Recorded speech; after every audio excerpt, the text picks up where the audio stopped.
দারসুল কুরআন ১১৩ বাংলা পারা ২৫ সূরা জাসিয়া নতজানু মক্কি সূরা মোট আয়াত ৩৭ রুকু ৪। আজ শুক্রবার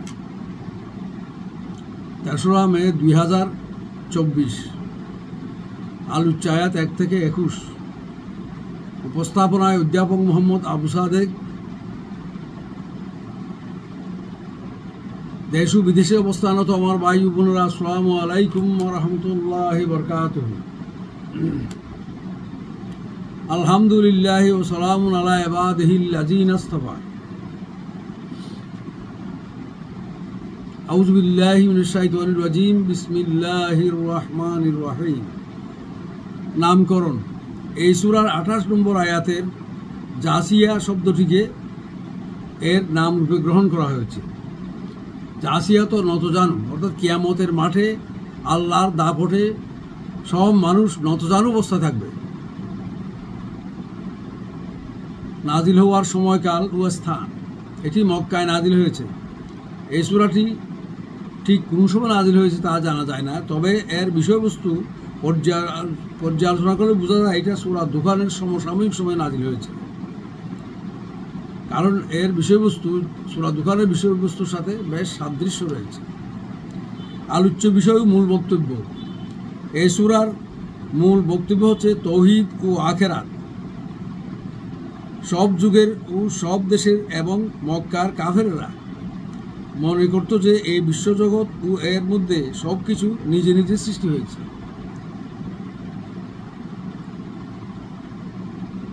এর সৃষ্টিকর্তা বা পরিচালক বলে কিছুই নেই, কেউ নেই। কিন্তু তারা ভাবে না যে নিজেদের অস্তিত্ব থেকে শুরু করে সব প্রাণী, উদ্ভিদ, জলবায়ু, রাত দিনের পরিবর্তন, এমনি সৃষ্টি ও সুন্দর ও সুশৃঙ্খলভাবে দীর্ঘদিন কিভাবে চলতে পারে তারা ভাবতে নারাজ। মানুষ বিবেকবান ও বুদ্ধিমান প্রাণী। তারা যদি বিবেককে কাজে লাগায় তাহলে বুঝতে পারবে এই বিশ্ব সৃষ্টি এর সুশৃঙ্খল পরিচালনা নিশ্চয়ই এক পরাক্রমশালী বিজ্ঞানময় সত্তা করেছেন। তিনি হচ্ছেন আল্লাহ। তিনি একক ও চিরঞ্জীব। তিনি সবার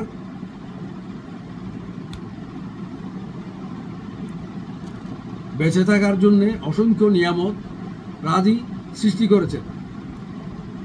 এই আল্লাহর অস্তিত্ব অস্বীকারীরা যে সমস্ত দেবদেবী বা মূর্তি পূজা করছে তারা কিছুই সৃষ্টি করেনি, বরং তারাই নিজেরাই সৃষ্ট। এগুলো ভালো মন্দ কিছুই করতে পারে না। তাই এই বিশ্বজগৎ সৃষ্টি ও এর পরিচালক ও সবার লালন পালন কর্তা এক আল্লাহ। একমাত্র মানুষের উপাসনা পাওয়ার যোগ্য, অন্য কেউ নয়।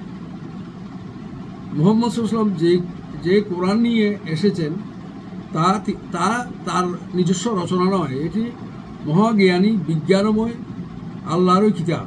তাই এটি নির্ভুল ও সত্যনিষ্ঠ কিতাব। এটির অনুসরণে মানুষের জন্য ইহকাল ও পরকালের সমুদয় কল্যাণ নিহিত রয়েছে। দুনিয়াতে সবসময় ভালো ও মন্দ উভয় প্রকার লোকের অস্তিত্ব রয়েছে। মৃত্যুর পর উভয় শ্রেণীর মানুষই মরে মাটিতে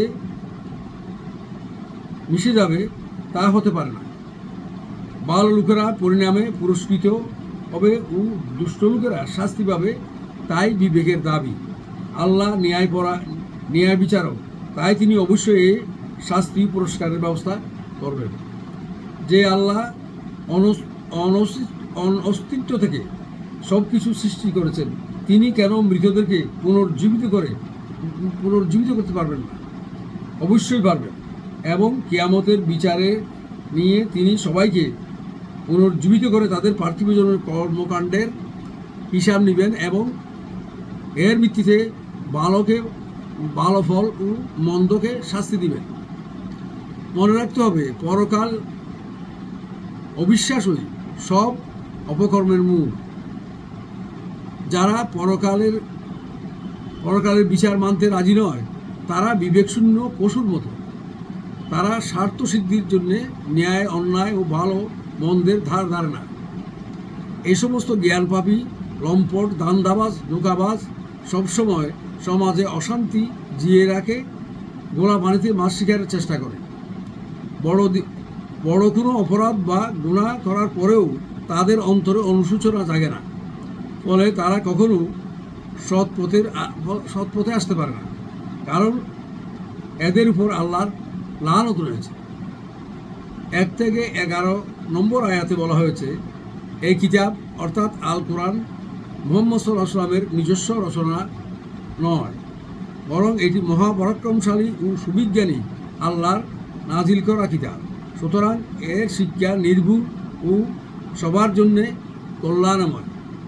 এর বিরোধিতা করে কেউ সফল হতে পারে না, বরং নিজের জন্য ধ্বংসই ডেকে আনবে। এখানে বলা হয়েছে, আসমান জমিনে ছড়িয়ে ছিটিয়ে আছে আল্লাহর অসংখ্য নিদর্শন, যেমন মানুষ, পশু পাখি, গাছপালা, চন্দ্র, সূর্য, মেঘ, বৃষ্টি, নদী, নালা, সাগর, মহাসাগর ইত্যাদি।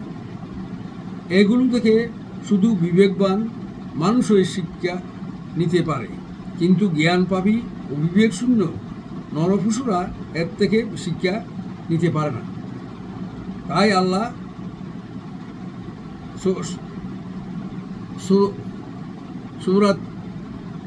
সূরা 3 আল্লাহ তাআলা বলেছেন, সুম্মা রাদাদনাহু আসফালা সাফিলিন।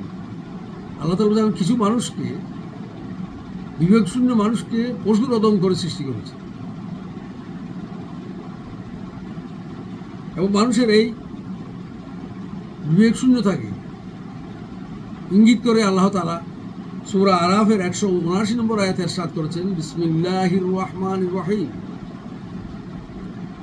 ওয়ালাকাদ জারানা আলাই জাহান্নামা কাসীরাম মিনাল জিন্নি ওয়াল ইনসি ওয়ালাহুম কুলুবুন লা ইয়াফকাহুনা বিহা ওয়ালাহুম আইনুন লা ইউবসিরুনা বিহা ওয়ালাহুম আযানুন লা ইয়াসমাউনা বিহা উলাইকা কাল আনাম বল হুম আদল উলাইকা হুমুল গাফিলুন। আল্লাহ তাআলা সূরা আরাফের 179 নম্বর আয়াতে ইরশাদ করেছেন,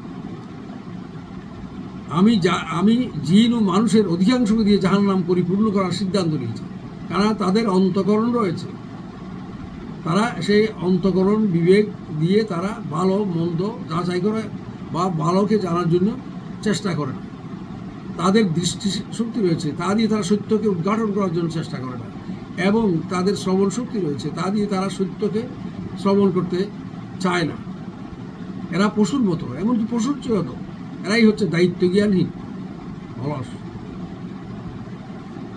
আল্লাহ মানুষকে জ্ঞান, বুদ্ধি, বিবেক, উদ্ভাবনী প্রজ্ঞা ও কিছুটা সিদ্ধান্ত গ্রহণের স্বাধীনতা দিয়ে আল্লাহর প্রতিনিধি রূপে পৃথিবীতে প্রেরণ করেছেন, যাতে পরীক্ষা করতে পারেন তাদের মধ্যে কারা সর্বোত্তম উপায়ে তার রসুলের অনুসরণে, তার বিধান মেনে তার প্রতিনিধিত্বের দায়িত্ব পালন করে।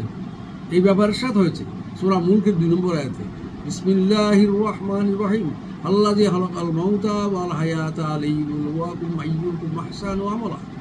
আল্লাহ তাআলা তিনি সেই সত্তা আল্লাহ, যিনি জীবন ও মৃত্যু সৃষ্টি করেছেন তোমাদের পরীক্ষা করার জন্যে, তোমাদেরকে আল্লাহর প্রতিনিধির দায়িত্ব সর্বোত্তম উপায়ে সম্পাদন করে তা পরীক্ষা করার জন্য। তাই আল্লাহ মক্কার কাফেরদের উদ্দেশ্য করে বলেছেন, তোমরা বিশ্বের ছড়িয়ে থাকা অসংখ্য আল্লাহর নিদর্শন, যা তিনি এককভাবে সৃষ্টি করেছেন ও লালন পালন করছেন, এবং এই বিশ্ব জগৎ নিপুণভাবে পরিচালনা করছেন, তা দেখেও তোমরা আল্লাহকে চিনতে পারলে না। তোমাদের দেবদেবী, মূর্তি, যেগুলোর পূজা তোমরা করছো, তারা তো কিছুই সৃষ্টি করেনি, এবং এরা তো ভালো মন্দ কিছুই করতে পারে না।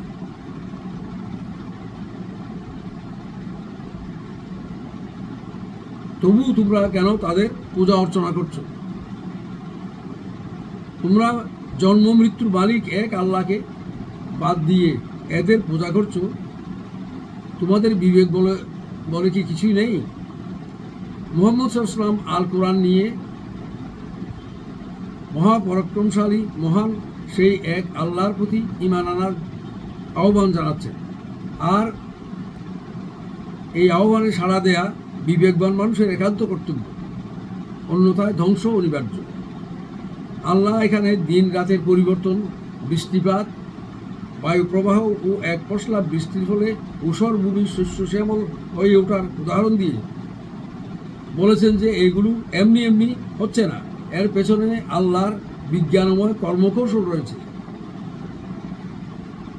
অন্য কোনো সত্তার পক্ষে এগুলো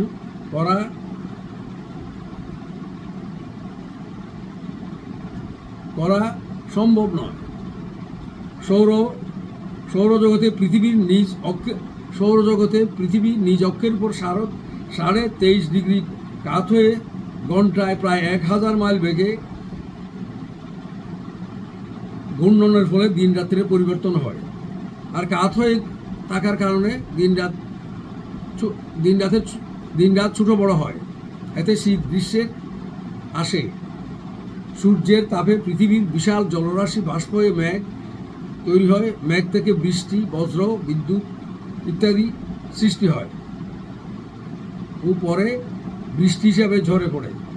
এ কোনো অবৈজ্ঞানিক ব্যাপার নয়।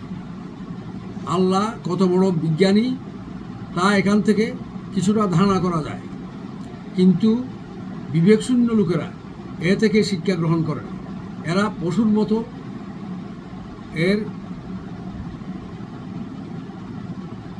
এর চেয়ে আর কোনো বড় নিদর্শন তো হতে পারে না।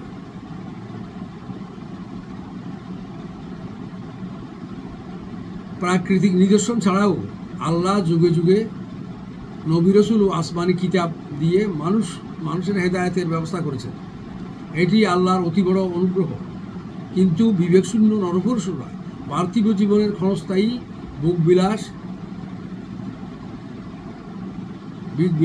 বুক বিলাসের তাড়নায় নবী রাসূল ও পরবর্তীতে আল্লাহর পথে আহ্বানে সাড়া দিতে রাজি নয়। তাই আল্লাহ এখানে তাদের জাহান্নামের সুসংবাদ দিয়েছেন টিটকারি করে।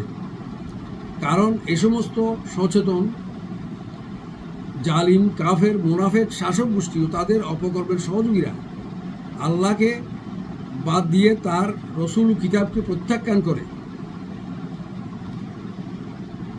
তারা ধর্ম ব্যবসায়ী, পীর আউলিয়া, জালিম শাসক গোষ্ঠীদের তাবেদারি করে স্বার্থ সিদ্ধিতে লিপ্ত হওয়ার কারণে তাদের এই শাস্তি। অথচ আল্লাহ তাআলা মানুষের হেদায়েতের জন্য এক মহান কিতাব আল কোরআন নাজিল করেছেন। এটি এমন কোনো কিতাব নয় যা মানা না মানা সমান, বরং যারা মানবে না, ঈমান আনবে না, তারা জাহান্নামে নিক্ষিপ্ত হবে, আর যারা এর উপর ঈমান আনবে তারা জান্নাতে যাবে।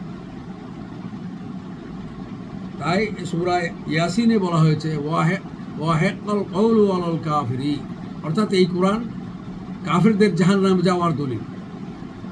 যারা এই কোরআনকে গ্রহণ করবে তারা জান্নাতে যাবে, আর যারা এই কোরআনকে অস্বীকার করবে, তারা বিরোধিতা করবে, তারা জাহান্নামে। 12 থেকে 15 নম্বর আয়াতে বলা হয়েছে আল্লাহ সমুদ্রকে মানুষের জন্য নিয়ন্ত্রিত ও অনুগত করে বানিয়েছেন, যাতে তারা নৌযান চালাতে পারে ও এর সাহায্যে ব্যবসা বাণিজ্য করতে পারে ও এর জন্য কৃতজ্ঞতা প্রকাশ করতে পারে।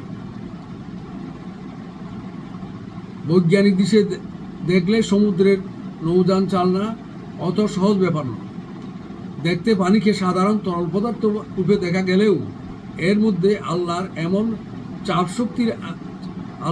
চাপ শক্তি রেখেছেন, যার ফলে কোনো নৌযানের খুল যেই পরিমাণ পানি অপসারণ করে তার মধ্যে সেই পরিমাণ ওজনের মালামাল বহন করা যায়। যেমন কোনো নৌযান যদি 1 লক্ষ টনের পানি সরাতে পারে, তাহলে সেই ট্যাঙ্কারের সাহায্যে 1 লক্ষ টন মালামাল বহন করা যায়। আবার জলের চাপ বা হাইড্রোলিক প্রেসার সব দিকে সমানভাবে কাজ করে। যেমন একটি পানিভর্তি রবারের বল চারিদিকে ছিদ্র করে চাপ দিলে সব দিকে সমানভাবে পানি বের হয়। তাই কোনো এক বর্গ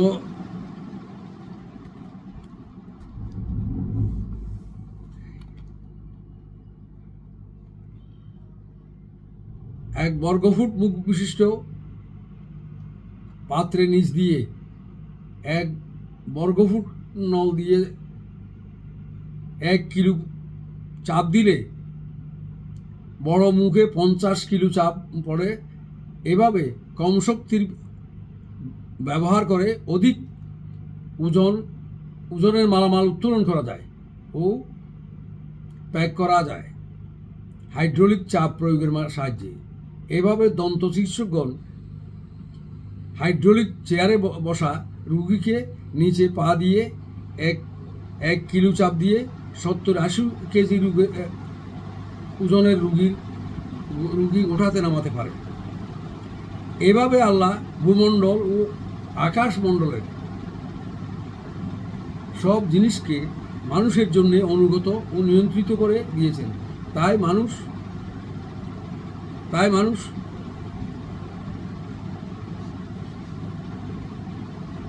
আকাশের বিদ্যুৎ চমককে কাজে লাগিয়ে বিদ্যুৎ শক্তি উৎপাদন করেছে। এমন কোনো কাজেই যা বিদ্যুৎ দিয়ে করা যায় না।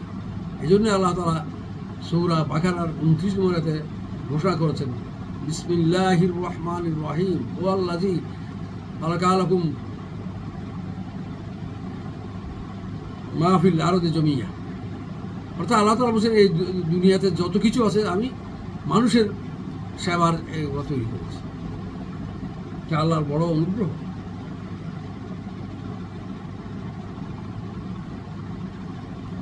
পাখির উড্ডয়ন দেখে মানুষ উড়োজাহাজ তৈরি শিখেছেন, যা দিয়ে বিশাল দূরত্বকে অতিক্রম করতে সক্ষম হয়েছে।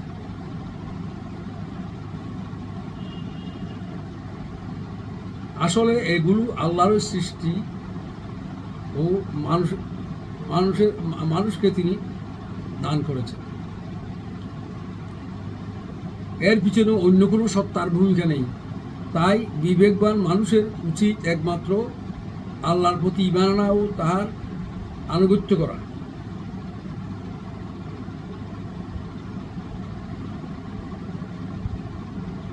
এই জন্য সূরা 3-এ আল্লাহ বলেছেন, তিনি যেমন মানুষকে সর্বোত্তম গঠন ও গুণাগুণ দিয়ে সৃষ্টি করেছেন, তেমনি কিছু বিবেকশূন্য লোককে তিনি সৃষ্টির অদম করেছেন।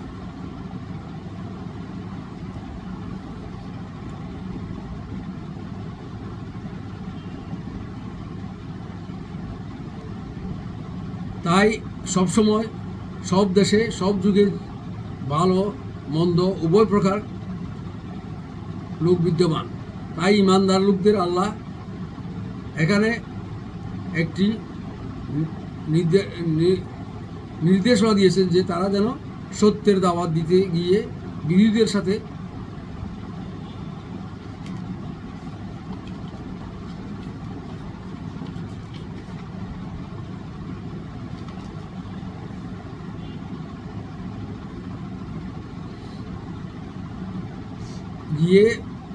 সাথে কথায় কথায় বিরুদ্ধে জড়িয়ে না পড়ে, বরং ক্ষমা সুন্দর দৃষ্টিতে এভাবে এসব এড়িয়ে চলে। এতে সত্যের প্রচার অনেক সহজভাবে সামনের দিকে এগিয়ে নেওয়া যাবে। অন্যথায় শয়তানের দূষণরা সত্যের দাওয়াতকে ব্যাহত করার অহেতুক সুযোগ পেয়ে যাবে। মনে রাখতে হবে, সত্যের দুশ্মনদের ইচ্ছার বিরুদ্ধে এড়িয়ে চলার যে মানসিক দুঃখ, তার বিনিময়ে আল্লাহ দান করবেন, পুরস্কার দান করবেন ও সত্যের পথের বিরোধীদের সঠিক সময়ে আল্লাহ তাদের যথোপযুক্ত শাস্তি দিবেন। আবার সত্যপথীদের বেপরোয়া আচরণ করলে তারাও বিপদের পড়ার সমূহ সম্ভাবনা রয়েছে। মনে রাখতে হবে, যারা ন্যায় কামল করবে তার পুরস্কার তারা পাবে, আর যারা অন্যায় করবে তার মন্দ পরিণাম তাদের উপরই পড়বে। আল্লাহ পরাক্রমশালী, বিজ্ঞানময়, তিনি ন্যায়পরায়ণ, সব বিচারকের উপর মহাবিচারক। তাই আল্লাহকে মানা আর না মানা, আল্লাহকে মানুক বা না মানুক, সবাইকে একদিন আল্লাহর দরবারে এজলাসে হাজির হতে হবে এবং পার্থিব জীবনের কর্মকাণ্ডের হিসাব দিতে হবে। এর ভিত্তিতে সবাইকে আল্লাহ পুরস্কার বা শাস্তি দিবেন।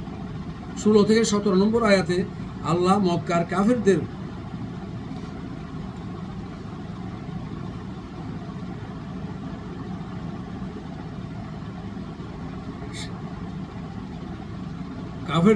শিক্ষা দেওয়ার জন্য বনী ইসরাঈলদের প্রসঙ্গ তুলে বলেছেন যে অনেক তাদের নবুয়ত ও আসমানি কিতাব, তাদেরকে নবুয়ত ও আসমানি কিতাব, তৌরাত ও হুকুম বা শরিয়া দান করেছিলেন এবং তৎকালীন বিশ্বের তাদেরকে শ্রেষ্ঠত্ব দিয়েছিলেন, যাতে তারা মানুষের কাছে দ্বীনের প্রচার করে সমাজের ন্যায় নীতি প্রতিষ্ঠা করে। কিন্তু তারা আল্লাহর কিতাবের জ্ঞান লাভের পর পরস্পরের মধ্যে প্রাধান্য বিস্তারের জন্য জেনে শুনে দিনের মধ্যে নিত্য নূতন বিষয় যোগ বিয়োগ করে মানুষের মধ্যে ব্যাপক বিভ্রান্তির সৃষ্টি করেছিল, মতবিরোধ সৃষ্টি করেছিল। আল্লাহ বনী ইসরাঈলদের আলেমদের দায়িত্বহীনতার কর্মকাণ্ড, তাদের ইচ্ছাকৃত মতবিরোধ সৃষ্টির কারণে কিয়ামতের দিন এর অবরোধন করবেন ও দায়ীদের যথোপযুক্ত শাস্তি দিবেন। তাই সূরা জুমার 5 নম্বর আয়াতে আল্লাহ তাআলা তাদের মধ্যে ঘৃণা প্রকাশ করে ইরশাদ করেছেন, বিসমিল্লাহির রহমানির রহিম, মাসালুল্লাযিনা হুম্মিলু তাওরাতা সুম্মা লাম ইহমিলুহা কামাসালিল হিমারি ইহমিলু আসফারা। আল্লাহ তাআলা বলছেন, আমি যাদেরকে তৌরাত বহনের দায়িত্ব দিয়েছিলাম তারা সেই দায়িত্ব সঠিকভাবে পালন করে। তারা মানুষের কাছে সত্য ন্যায় নীতি প্রচার না করে তৌরাতকে তাদের ব্যবসা বাণিজ্য দোয়া তাবিজের কিতাব বানিয়েছিল, মানুষের হেদায়েতের প্রতি টাকা কামাইয়ের পুঁজি হিসাবে ব্যবহার করেছিল। তাই তারা পশুর মতো না, তাই তারা ওই গর্দবের মতো, যে গর্দব বইয়ের বোঝা বহন করে। কারণ গর্দবের ভিটে বইয়ের বোঝা যে ইটের বোঝা হতে, সেই দুঃখজনক হলেও কোরআনে ইহুদি আলেমদের অপকর্মের ব্যাপক সমালোচনা করে তাদেরকে আল্লাহর অভিশপ্ত করার ঘোষণা দেওয়ার পরও মুসলিম আলেমরা বর্তমানে মতভেদ ও মতবিরোধে ব্যাপকভাবে জড়িয়ে পড়েছে। তারাও কোরআনকে দোয়া তাবিজের কিতাব বানিয়েছে।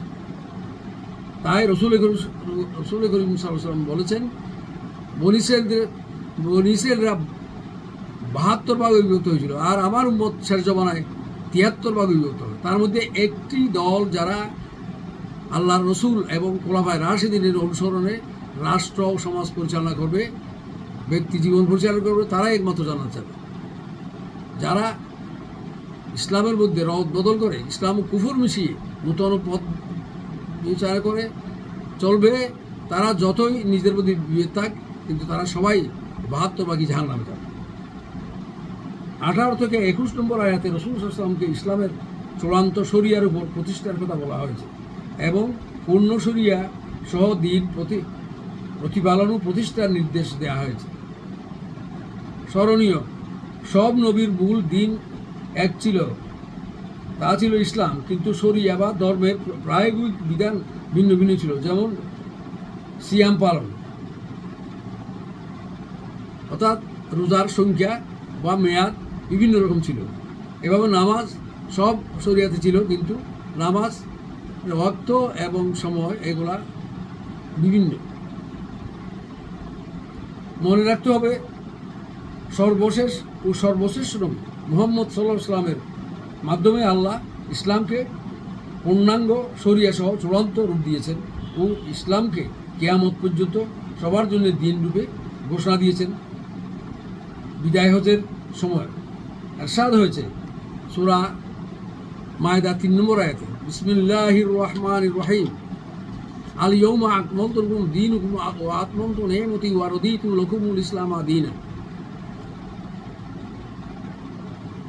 আল্লাহ তাআলা বলছেন, আজকের দিনে আমি তোমাদের প্রতি আমার নিয়ামত পরিপূর্ণ করে দিলাম এবং ইসলামকে এবং ধর্মের পরিপূর্ণতা দান করলেন এবং ইসলামকে তোমাদের দিন রূপে নির্ধারিত করলেন।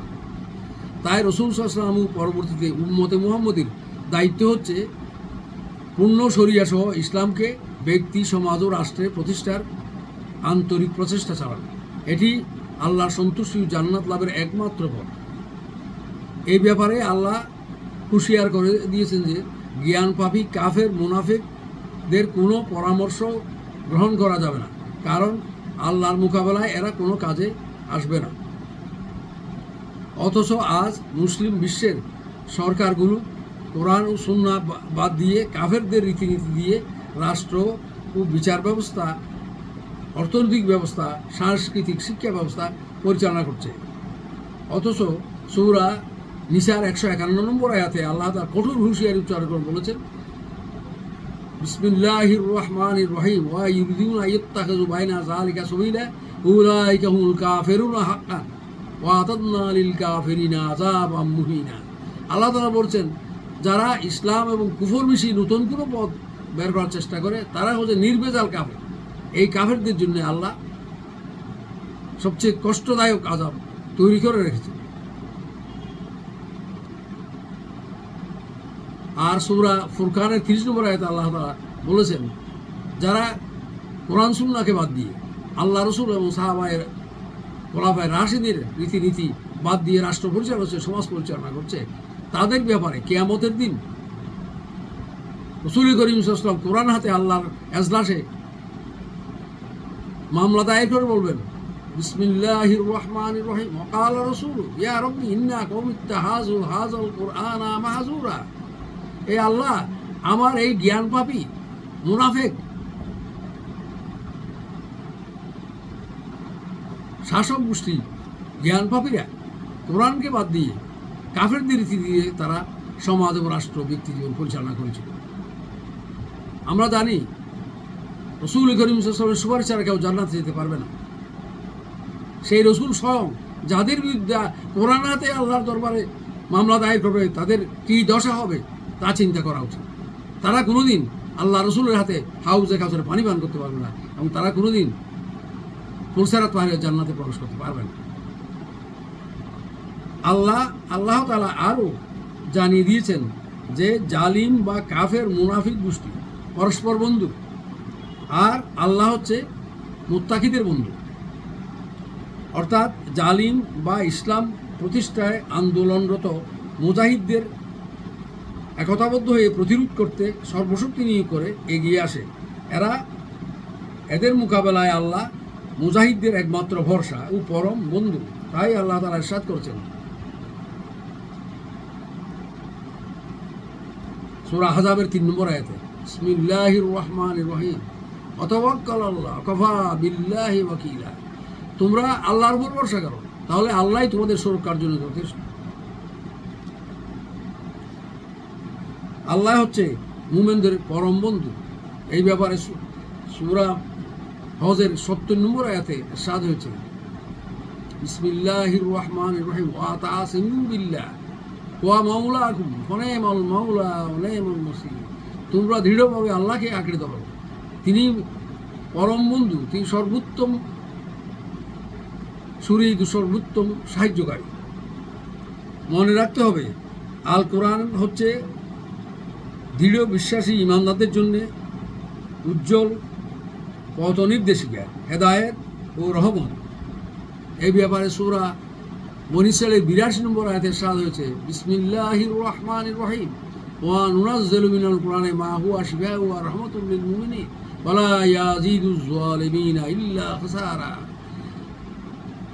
সূরা বনী ইসরাঈলের 82 নম্বর আয়াতে আল্লাহ ইরশাদ করেছেন, আমি যা কিছু কোরআনে নাযিল করেছি তারা ইমানদারদের জন্য শেফা, রহমত, আর জালিমদের জন্য এটা ধ্বংস, আর ধ্বংস বৃদ্ধি করবে না।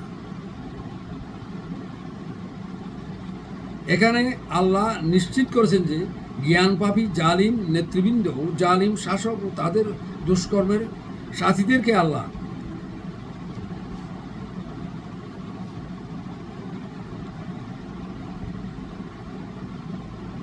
আল্লাহর পথে সংগ্রামরত ইমানদারদেরকে আমলকারীদের তিনি একই একই সমান বিবেচনা করবেন না।